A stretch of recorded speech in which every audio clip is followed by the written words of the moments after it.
अस्सलामुअलैकुम, welcome to my channel. आज मैं आपको बनाना सिखा रही हूँ हरे ताज़े लहसुन की चटनी।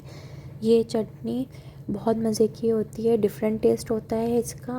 और ये इस सीज़न में ताज़ा लहसुन आता है तो इसकी बहुत अच्छी बनती है। इसको पहले आपने अच्छी तरह इसको साफ़ कर लेना है और इसे फिर वॉश कर लेना है और इसे फिर छोटा छोटा काट लेना है,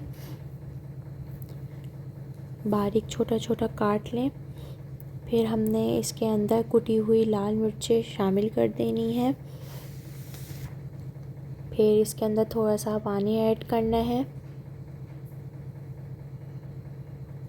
और फिर इसे ग्राइंड कर लें अच्छी तरह। लहसुन बिल्कुल बारीक हो जाएगा, पेस्ट बन जाएगा और कुटी हुई लाल मिर्ची भी अच्छी तरह पिस जाएंगी। अगर पानी की ज़रूरत लगे तो और भी ऐड कर सकते हैं और इसके अंदर नमक शामिल कर दें।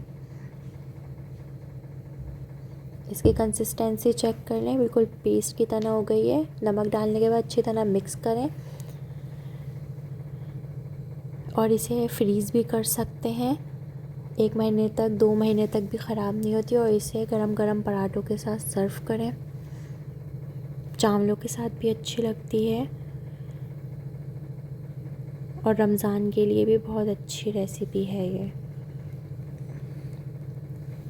अगर आपको ये रेसिपी अच्छी लगी हो तो अपने दोस्तों के साथ ज़रूर शेयर करिएगा, बेल आइकन पे ज़रूर क्लिक करिएगा। अल्लाह हाफ़िज़।